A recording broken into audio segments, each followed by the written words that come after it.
as more latecomers are coming in. Should we do like I used to do at school?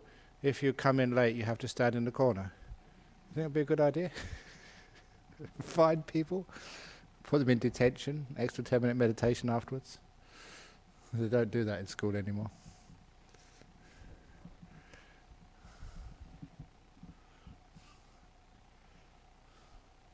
Okay, I think enough is enough. All the important people are in. So, welcome to today's meditation class, the ongoing class for those who have come to the introduction to meditation class that is occurring in the room to my right. The series of 4 classes for people who have never meditated before. So if you have meditated before, this is the class for you. And during this class, every week, myself or one of the other monks or nuns will be teaching you the basics of meditation and giving a guided meditation, but we usually begin by focusing on one aspect of meditation before we begin. So it emphasizes on one particular aspect. And you have to go, this is the first Saturday since I've come off retreat, for me anyway, so I'll go back to the basics. You all have heard about mindfulness. You can't go anywhere in any bookshops anymore without having a mindfulness section. Yeah, it does remind me of the old story of the man who went into a bookshop and he asked the lady, where is the self-help section of the bookshop? And she said, sir, if I told you, it would defeat the purpose. But that's a joke. But then when you go to a bookshop, there's so much on mindfulness, but the most important part about mindfulness is actually where you put your mindfulness on, where you direct it. Everyone is aware, but it's actually focusing our awareness on places which are very, very useful for the purposes of calm, peace, and clarity. And you will soon hear when I do the guided meditation instructions, the first place to put your mindfulness on after you've closed your eyes and sat down is on your body, to try and develop some awareness of your body. What do I mean by aware of the body? Not how thirsty or hungry it is, not how big or small it is, but how relaxed it is or how tense it is. To have mindfulness of that quality in your body, which is relaxation or tension. 2 extremes of the same indicator. Because the purpose at the beginning of the meditation is to relax the body, to make it comfortable and at ease. And even though that's only the first part of the meditation, it's still so important for people's lives. You know, I can see that there's so many people who are just not physically relaxed. They're so tense. And one of the outcomes of that physical tension is people just can't fall asleep at night. They have insomnia or they don't sleep well because they go to bed, their body is all tight and tense. Of course they can't sleep well. And so our first goal in this meditation is learning how to relax the body. Not just to relax it normally, but relax it very deeply. And it doesn't take that amount of skill to get your body, you relax it as best you can, you focus on parts of the body which you can feel with your mindfulness indicator is tense, and you can loosen them up, relax them, bring them to a state of deep ease. And I often compare it, haven't been to a spa ever, but compare it to what it must be like paying all this money to go to these expensive spas and have hot oil and hot stones and just having massage and hot baths, and when you come out afterwards you feel so relaxed. That costs a lot of money. Here you can get even deeper at Not a Mile on a Saturday afternoon, and it doesn't cost you a cent. This is value for money. Actually value for no money. But it works, and you feel it. You feel your body really relaxed and open. And of course, with that relaxed, open body, you can actually feel the body getting very, very healthy. aches and pains and other difficulties tend to just melt away, because in Asian medicine, whenever you're really, really relaxed, if it's Chinese, the qi can flow properly and give you a lot of energy and good healing. In the Indian, they don't call it qi, they call it the winds. The winds, Ayurvedic winds, can flow through your body and not get blocked because you're relaxing your body. And it feels that way. It feels really open, very good, very healthy, and very relaxed. And that is an important stage of the meditation. But I always like adding a little bit extra. That state of physical relaxation, just by mindful and learning how to relax different parts of the body, means you also get this beautiful feeling of delight. The body actually feels pleasurable. And everything's just nice, it's free. And the same sort of pleasure, it's hard to find similes, but sometimes after a good night's sleep you wake up in the morning, you're cozy in bed, you don't have to get up yet. You're just lying down, enjoying that delightful feeling in your body, cozy, warm, comfortable. That is this feeling of relaxation which I'm encouraging you to notice. And an interesting thing happens is once you can notice, be aware of the delight of a relaxed body, how just pleasurable it feels, you'll notice that the relaxation goes even deeper. The delight just takes you to another level of deep relaxation inside. So this is what we're doing. We're putting our mindfulness on the relaxation indicator instead of being stressed. You all know what stress feels like. Everything is nice and loose and open. Nothing is being held tight. You're not being pulled this way or pushed that way. You're free. And once you have that physical relaxation, you get the pleasure of delight. Then we go to the next stage of the meditation, which is doing the same to your emotional world, to your mental world. All these thoughts and concerns and worries and stuff which go on in your head, which are so similar to the aches and pains, the stresses in your body.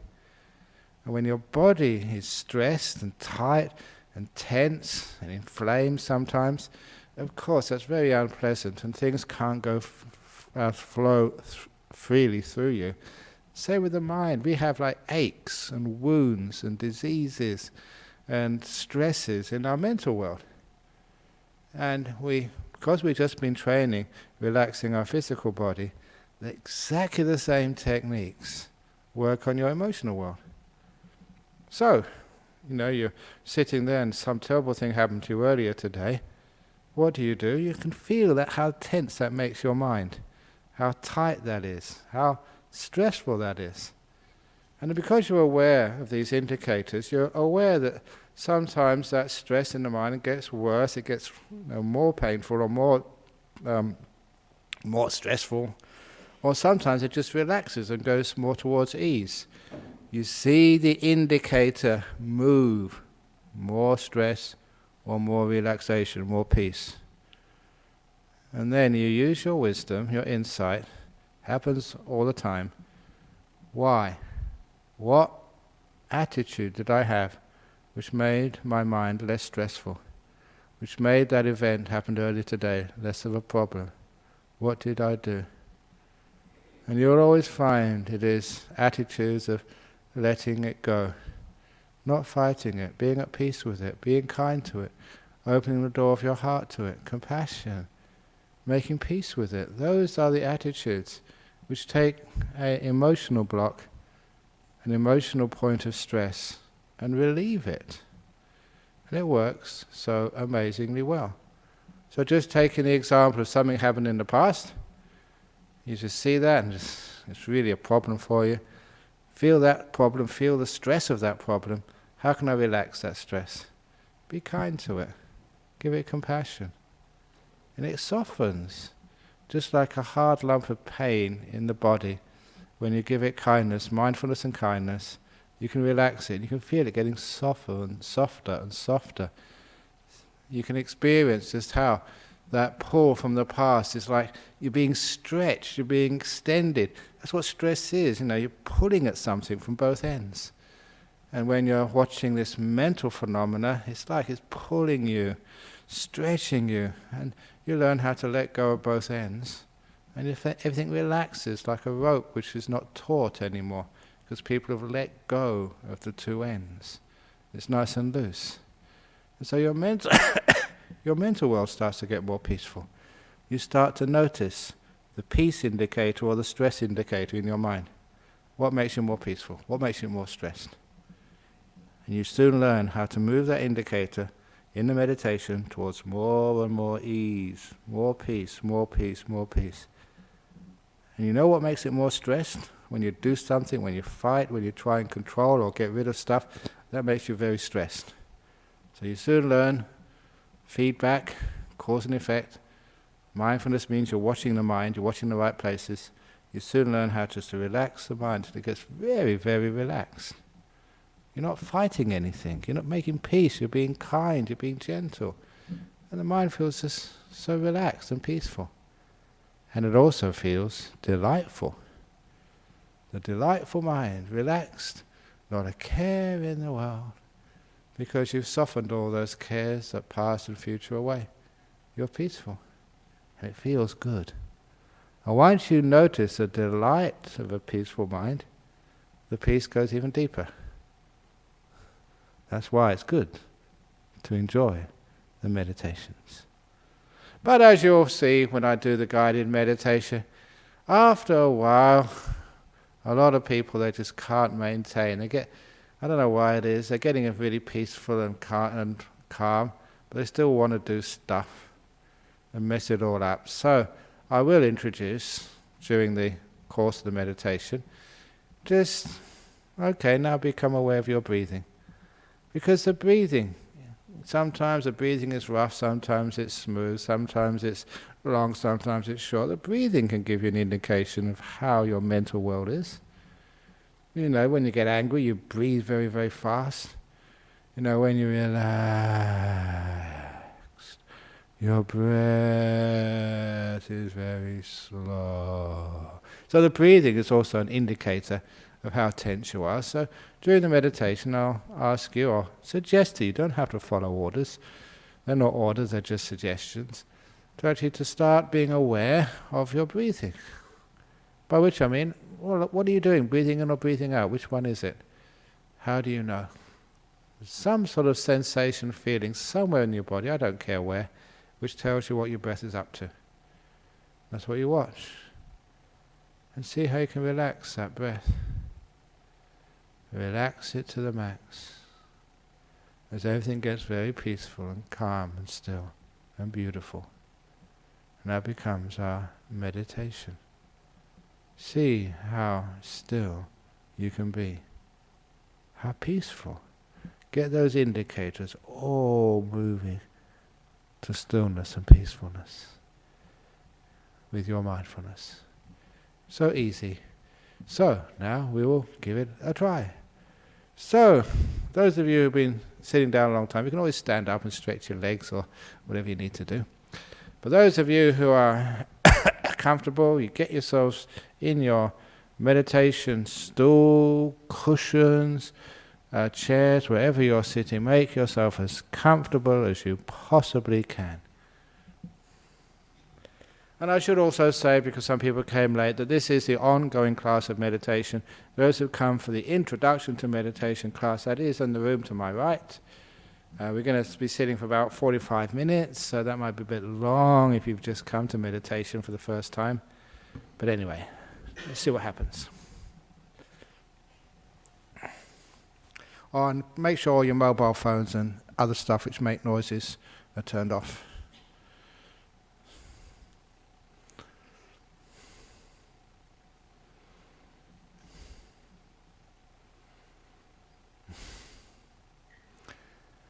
And as you close your eyes, you can, like me, yawn or breathe in deeply and just really get the body superficially relaxed. So the first aim of the meditation is to be comfortable on your chair, on your stool, on your cushion, wherever you are seated. If you're leaning against the wall, just make sure your back is just really comfortable against that wall. And because many people fidget, because their bottoms are sore, pay extra attention to your contact between the bottom and the chair or the stool or the cushion, whatever it is. Make sure that that is really, really well prepared.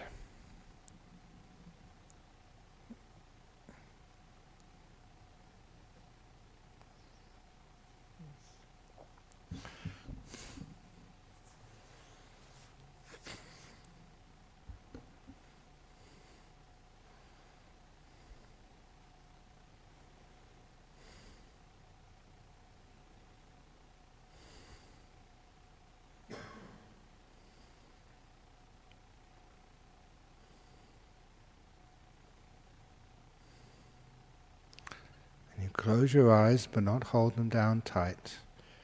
Just very softly closed. Now become aware of your body. Especially notice whether it's tense, how tense it is, how relaxed it is. And you should be able to be aware of a part of your body, just one part of it, which is the most tense or irritating or even in pain. Be aware of that part.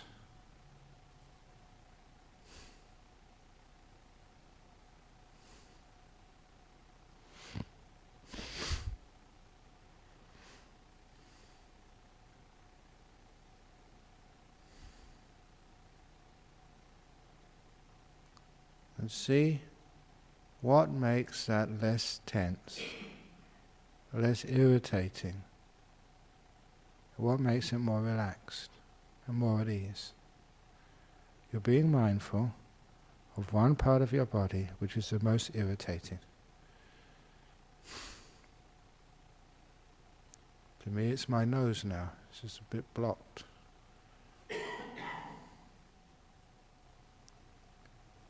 As if I'm just focusing on that one area to the exclusion of everywhere else. I'm noticing just the tension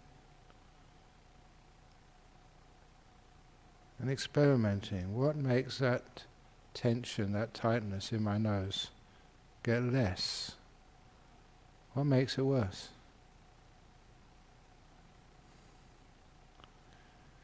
There's a certain type of mental attitude which I call letting be. Sometimes I call it kindness. That is what makes the irritation less. And I apply it. Always noticing the feedback, this little indicator of calm, ease, increasing as the stress and irritation get less.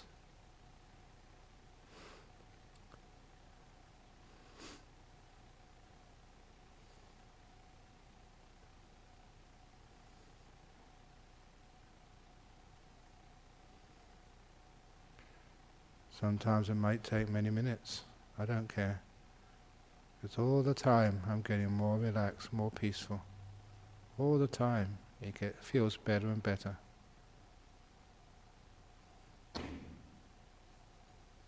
And if it needs a scratch or a cough, please do that. That's important too.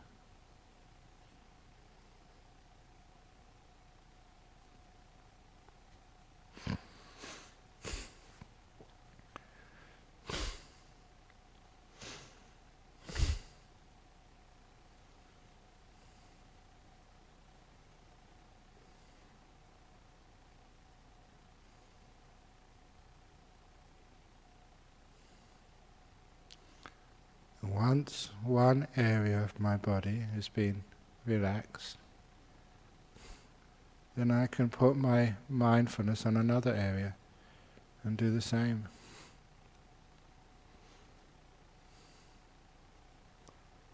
And see how intense the irritation is. And see what I can do by an attitude of mind to relax that irritation.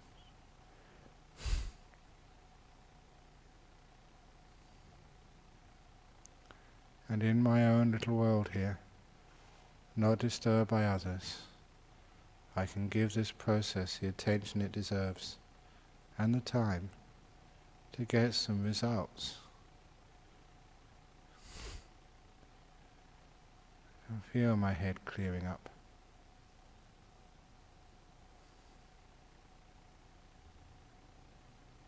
And feel my throat relaxing.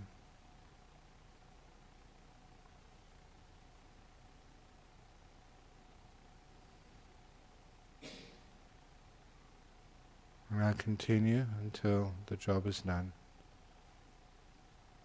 Till that part of the body is relaxed as much as I can make it.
Every now and again, one becomes a little bit more tense, because one does something, one interferes, and one lets go some more.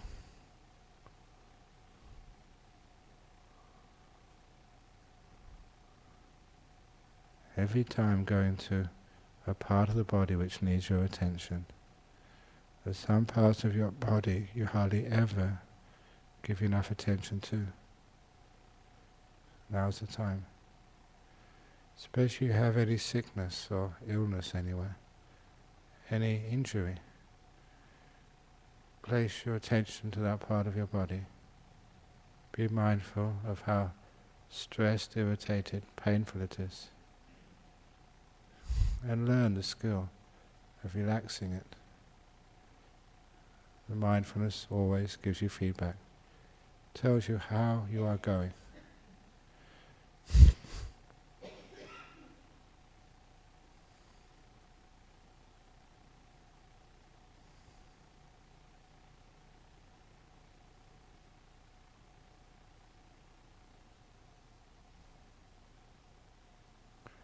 Until you can feel this body really nice.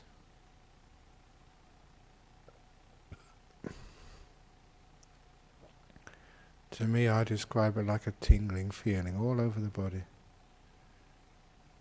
It's like it has been massaged. Any tight parts, stretched parts have been loosened at both ends, holding nothing tight whatsoever. Not only does the body feel pleasant, but you can feel that this is the state of body where very profound healing can happen. The body is loose, open to being healed.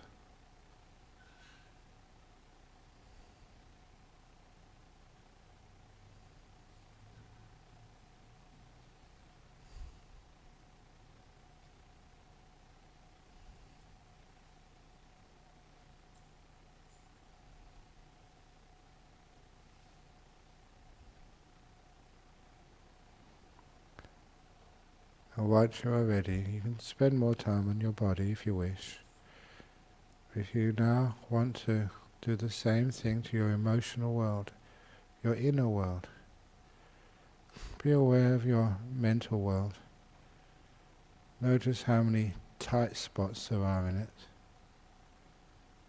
Let the mind choose one, maybe from the past or a fear of the future.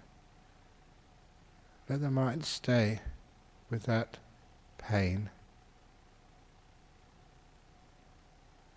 Feel the tightness, stress indicator.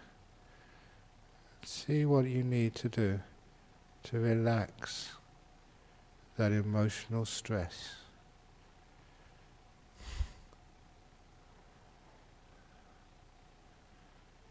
How to soften the problem.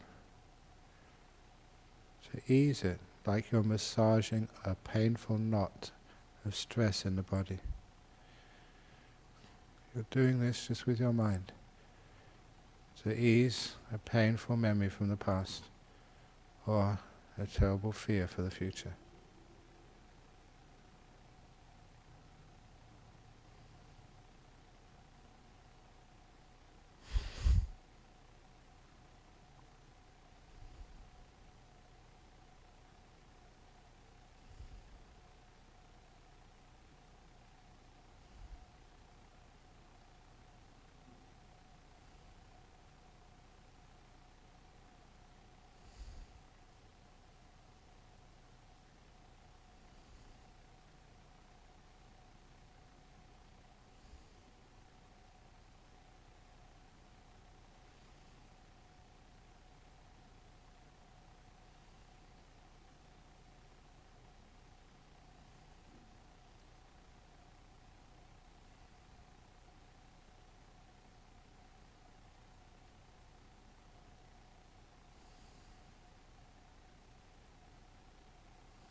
Once one memory from the past or fear from the future has been dealt with, deal with another, till your whole past gets softened. Your whole future becomes not a problem anymore, relaxed, open, free. So you can rest in this present moment, the place where the future is made. Resting in this moment, having softened the past and the future. And you feel how relaxed are you in this moment, how tense. And see what you need to do to make this moment more comfortable and more clear.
If you wish to start being aware of your breathing,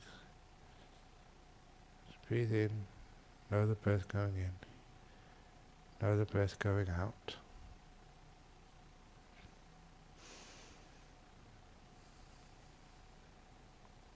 Just be aware of how relaxed the breath is and how to make it more relaxed.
close to the end of the meditation now.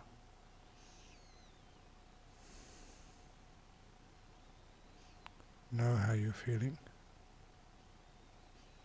How peaceful did you become?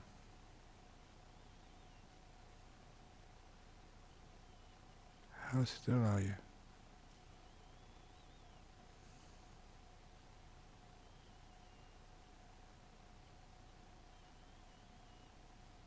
This is a result of meditation.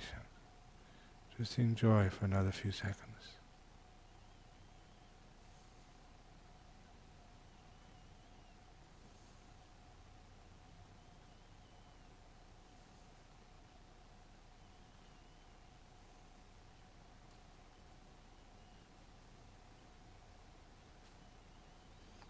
So now ring the bell 3 times. Third ringing of the gong, come out from your meditation.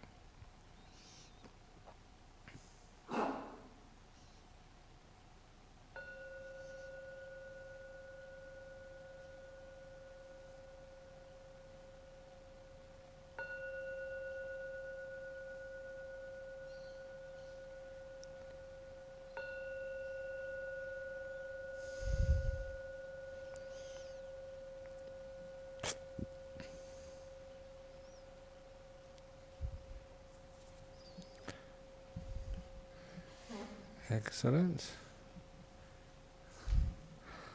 So now, this afternoon, if the live streaming actually worked, we could have some questions from around the world. This class is world famous. People in many different countries listen to it. So now I'm going to see if there's any questions while we're waiting. Is there any comments or questions from our audience here? Yes.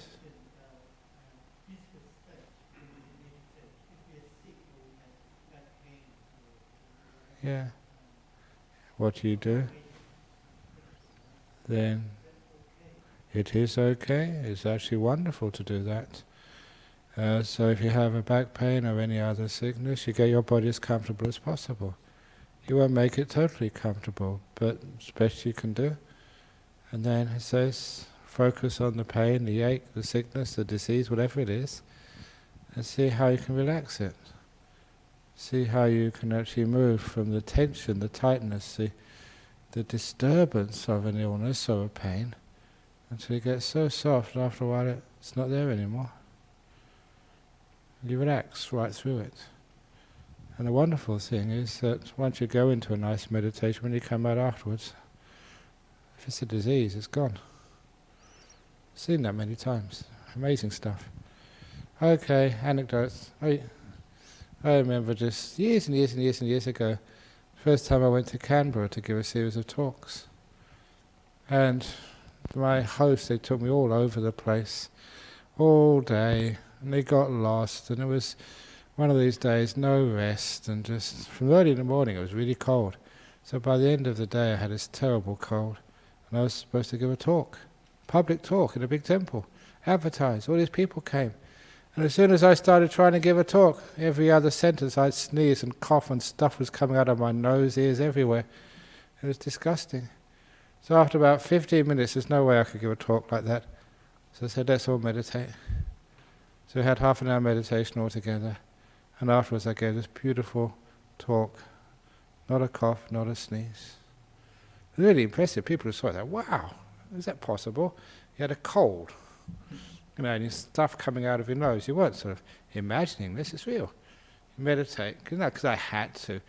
Sometimes we're lazy, you don't really do it unless you really want to, unless you have to mostly. So you'd sit there and just, after a while the cold vanished. And I gave us lovely, fluent talk without any interruptions. I said, wow, that's interesting, this meditation actually works. So yeah, it does work. Okay, any questions yet? Yeah, there's one question. You're just writing it down. It takes a while. So that's, and of course, people teach meditation in hospitals to deal with pain, to deal with other sicknesses. Has huge benefits. And these are people who haven't meditated before in their lives, just newbies. And if you've been meditating before, you know what you're doing, oh, it's great. You do all sorts of weird stuff. And I remember this Tibetan monk once, years ago, the people and the doctors had to tell him to stop messing around. They got annoyed with him because when they put the ECG and EEG, he was actually making do all sorts of tricks, stopping and then starting again, really messing up their data. So meditation is really powerful. Do all sorts of great little amazing stuff. But in particular, it gets you really healthy. One deals with chronic pain and other sort of unfortunate things we have to deal with in our life. It's very much the case that I was been last year or two really been focusing on this mindfulness thing. It's what actually is it? It's being aware of something and seeing how it changes. There's so many things you can be aware of in your meditation or in life. So especially in meditation, be aware of the really important qualities for your body. Relaxation, ease of the body. When it gets to the mind, and again, peace instead of irritation, agitation, or sometimes I call it. And all the people who worry about thinking, they're really watching the wrong thing. It's where does that thinking come from? What's underlying it? And there's just this underlying agitation, this lack of peace inside, which is why we think. When we're at peace, when there's this beautiful stillness and peace inside, just the thoughts can't come up. They're just not there anymore. So don't just try and stop thinking. You'll do that for centuries. Just trying to stop this and stop that. You just add more fuel to the fire because you're not putting your awareness in the right area. You know, if you're trying to fix a car or fix anything, sometimes you look around, you can't see what is the problem and what is the problem. And when you actually see it, oh, it's over there, and it fixes up straight away. Like the other day when I was teaching a retreat over in poor Singaporeans on, they'll never live this one down. You can bring it in here. I was teaching a retreat over at Jhana Grove about 2 weeks ago, and the PA system didn't work.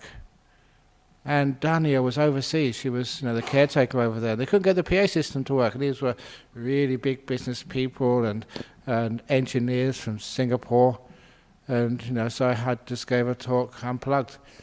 And then afterwards, I went, "What's wrong with it?" I said, "Look, it's in the cabinet. We haven't got the key for the cabinet." And I said, "Look down there. It's not plugged in." It's just a simple thing, turning it on, instead of looking for the other stuff. All the mindfulness, if it's in the wrong area, you can't see it. Okay, here we go. And a question from overseas. Very good. One question, but two questions. Number one, how to do correct meditation when it becomes anapanasati difficult due to headache? What do you mean when it becomes anapanasati? Maybe sort of what you really mean here. It's okay, you become aware of your breathing, and you still got a headache. So actually just make the headache just the most important thing. You can actually breathe into the headache, breathe out to the headache. So you can actually use these little tricks. So you've got a headache, and you're being aware of your breath, and breathe in kindness, compassion, softness, and breathe out the pain, the tension, the tightness. And you can visualize it. I don't know how you visualize peace or health or whatever. These beautiful little golden bubbly balls coming in to your brain because it comes through your nose, and breathing in just the headache, just to relax it all. And I don't know, all these little monsters or demons or black stuff, whatever it is, all coming out of your nose as you breathe out. Breathing in peace, health, breathing out, let go. It's a great trick. But you have to actually all of these things, you have to really commit to it, do it properly, but do it full on. Not just breathing in, peace, breathing out, let go, it doesn't work. Really commit to it. Just imagine the peace, imagine the health. Visualize it as much as you can. Draw a picture about it. It doesn't have to be accurate, but it has to be something that really grabs you. So I just was imagining beautiful golden little bubbles, effervescent, just coming in, just every one of them healing my headache, and feel all the headache, the pain or the yucky stuff just going out from my nose as I breathe out. You do that for 10 minutes full on, your headache will go. The next one is, how long and how often do you recommend when starting meditation? Okay, it's not a matter of long, it's actually when. So it's my little saying, when is the best time to meditate and when is the worst time to meditate? And the answer is, the best time to meditate is now, the worst time is later on.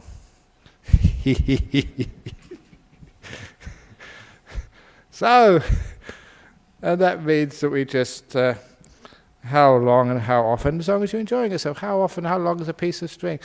How long do you spend eating? And how often do you eat? When you're hungry, you eat. If you're really hungry, you eat a long, big meal. Sometimes you're not hungry at all, you eat a little bit, that's all you need. Same with meditation. If your mind, your spiritual being is really hungry for some peace and for some kindness, you've got to have a big meal. So, really meditate long. But if you haven't, you're pretty okay. And a small meal, a small meditation is good.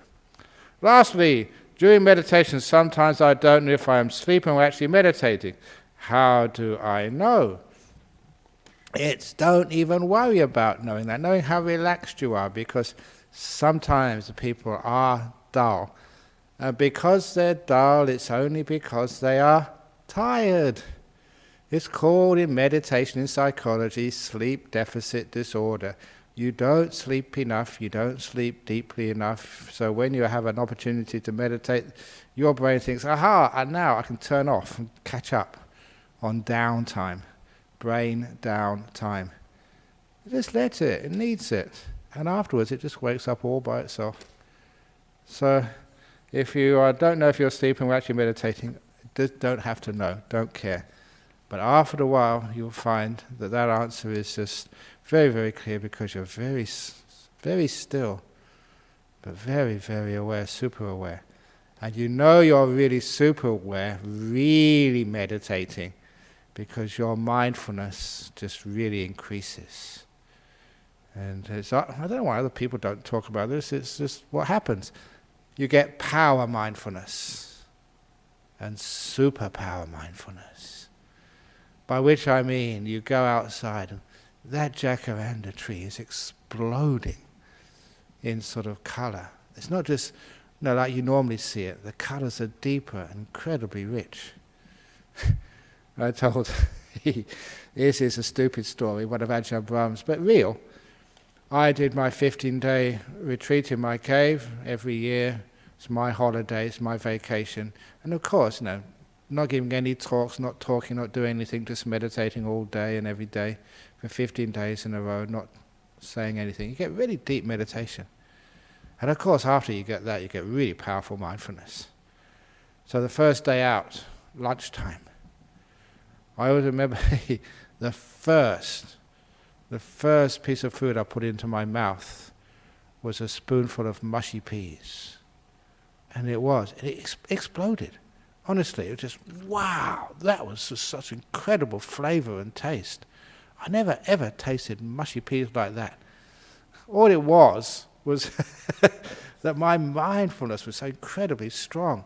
You could have tasted anything. You tasted a carrot, and the carrotness would be so intense. Just an ordinary carrot, because your mindfulness is, wow. Anything you taste, you feel like your whole body's electric. You touch it, ooh. Because your mindfulness, sensitivity is really raised up. And I call that power mindfulness. And it's superpower mindfulness. When you look at something ordinary, like that carpet, wow, look at that. You're not going crazy, it's just your mind is really opening up. And you see so much deeper into things. And then you're not sleeping. And in fact, when you go into those stages, you can't go to sleep. Stay up all night. Naturally. You've got natural energy. But if you are a bit sleepy, fine. Poor things. You guys think so much, worry so much. So, take a rest. Even when you're meditating. Lean against the wall so you don't fall over. Okay, there we go. Any other questions? That's it? Okay, going. Even talking about sleep, people start yawning. Okay, so let's go. So I'm going to pay respects. We can bow 3 times for those of you who want to, and then we can finish.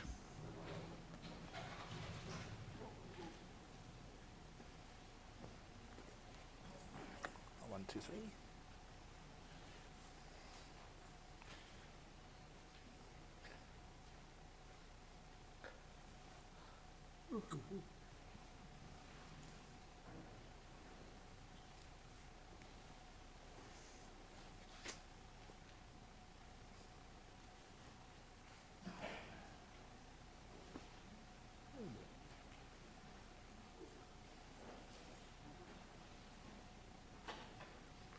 Want to come up? Come up before anyone else does.